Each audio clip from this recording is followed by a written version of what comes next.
Greetings, statistics students. This is your lesson for today, March 30th. We're going to be doing more with the binomial distribution. This is going to be your sheet. You were sent this. Here's I want to show you my stand for filming. My husband made this with an old erector set over the weekend. My phone will sit here and it films down onto your sheet. This guy's a rock way over here. It looks like a hedgehog. Someone gave it to us a long time ago. It is a counterweight so that when I put my phone here, whoops, it doesn't fall over. Anyway, I like it and it's gonna work well for our needs. So anyway, the phone goes up here. Ooh, there we go. And it's gonna focus and let's get started. So this is the sheet you got today, the first page. We're going to fill this out, and then you're going to do the second side of the paper for your assignment. So this is a simple example. You are going to roll a die 4 times. You don't have to do this, by the way. You're going to roll a 6-sided die 4 times. We're going to let x be, our variable x, be the number of times you roll a 6. So I want to calculate the probability that x equals 1. So what this means in words, probability that x equals 1. It's important to keep this in your mind, what we're really calculating. It's the probability that a 6 occurs exactly 1 time when a 6-sided die is rolled 4 times. So that 4 is the number of trials.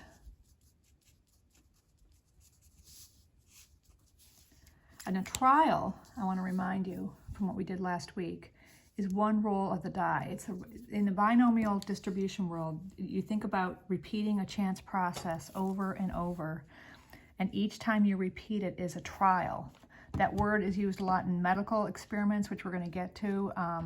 When they repeat something they're testing, it's called a trial, and what they're doing is repeating a process that's been defined. But anyway, in the context of any binomial setting, a trial is 1 repeat of the chance process. In our case, we know we're going to repeat it 4 times. So let's look at the bins stuff that you had to do an assignment on. Is this a binomial setting? That means can the outcomes of each trial be classified as 1 or 2 things, this or that?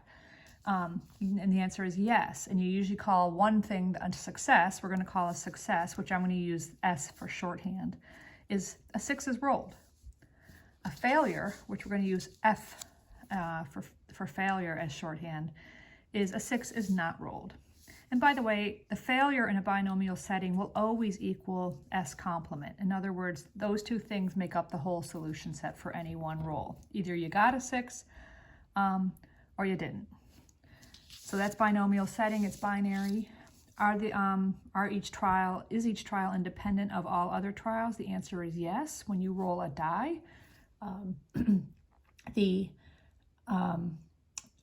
third roll has nothing to do with the first, second, or fourth roll. They do not affect each other. So those are independent events, and the probabilities don't change as you roll the die. The only time they change is if you damage your die partway through, and then if that happened, it would no longer be independent. But that's we're assuming we aren't doing that. The number of trials is known at the start. Yes, as we talked about, the number of trials we were told was 4. 4 times we're going to roll the die. And is the probability of success the same during each trial? And the answer is yes. Again, we're not going to damage our die partway through. It's always the same die rolled 4 times. It's going to have the same probability of getting a 6 every single time.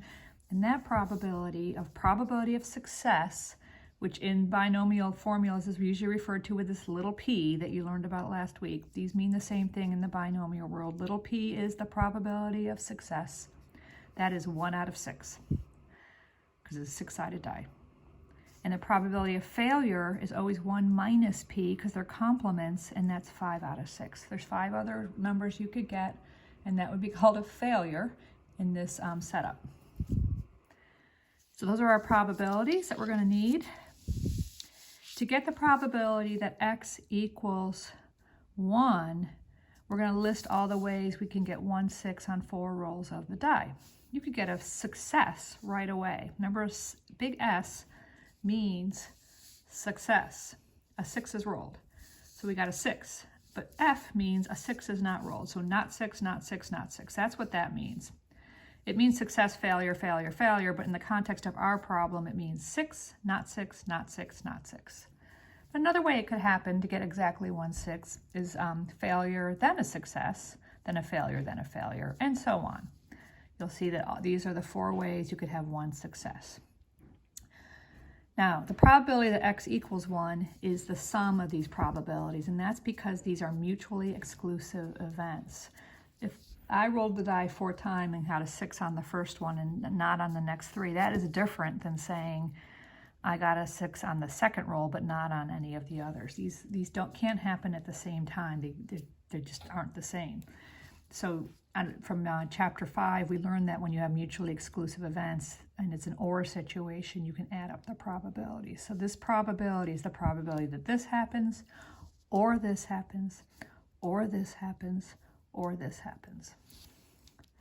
Now I'm going to calculate each of these probabilities down below, and then we'll add them up. So the probability that you got a 6 right away, or a success, and then 3 failures, could be written as this. This is the probability of this happening. I had 4 rolls and I got success, fail, fail, fail. I can split those into individual probabilities. Now I'm using independence. Since each of these individual rolls is independent, what we were talking about up here is important. That means each trial is independent of another trial. Each roll is independent. This first roll is independent of the second, and so on. In chapter 5, we learned this is an and. I want this to happen, success and failure and failure and failure, in that order. That is the same as saying probability of success times the probability of failure 3 times, using the rule we have for multiplication, the specific case of when they're independent events. So that split, rewriting this way, this is an and technically of all these things. I could write this as P of S and F and F and F, and that becomes the probabilities of the individuals because of independence. This, by the way, the P of X equaling 1 is the probability as S, F, F, F, or F, S, F, F, or F, F, S, F, or F, F, F, S. The reason these are this is 4 at a time, it's this, or this, or this, or this, is probably X equals 1. X, remember, means you're getting a 6 once on 4 rolls of the die. So this is, the big X is talking about the number of times something happens after 4 trials. That's why we're thinking about groups of 4. But the individual, these are probabilities of the individual odds of success or failure on an individual trial. So if we want the first one to be a success, the probability of success is 1 in 6. Then the second one we want to be a failure, the probability of that happening is 5 in 6. Again, 5 over 6, again, 5 over 6. This is the calculated probability that you got a success right away, and then a fail, and then a fail, and then a fail. And that's going to be 125 over 1296, multiplying top, time top, time top, time top, and then bottom times the bottom, 4 times. In decimal form, that's about 0.0965. Please take your decimals out to 4 decimal places if you convert. This next one is similar. It's probability of fail, then success, then fail, then fail. Using independence, we can write that as the probability of the individual events, because this is an and. I want this to happen, fail, and then success, and fail, and fail. Here are the individual probabilities matching up with the order I put them in. The calculation comes out the same, and it's 0.0965. And so on. You can do this for the last 2, and you can see the 1 6 is just occurring in a different spot based on the 4 successive rolls of the dice, but the probability comes out the same for each of these events. So 0.0965 represents the probability that one of these happened. They all happen to be the same because each of them has 1 success in it. And then again, since these are mutually exclusive, you can say that the probability of x equaling 1 is the sum of these probabilities. That's because they're mutually exclusive. And adding them up, I did it in fraction form because I like fractions.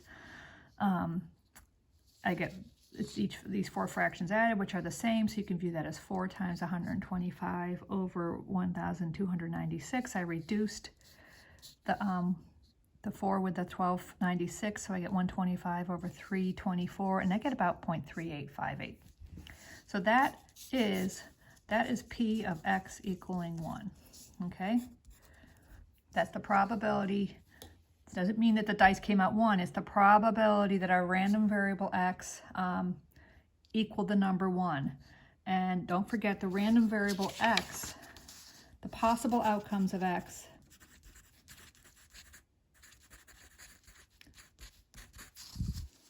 are 0, 1, 2, 3, and 4. And those represent the number of 6s you might get in 4 rolls of the dice. We are interested in this outcome, and that's what we got. So that's the number, the probability that when you roll the die 4 times, you got a 6 exactly once out of those 4.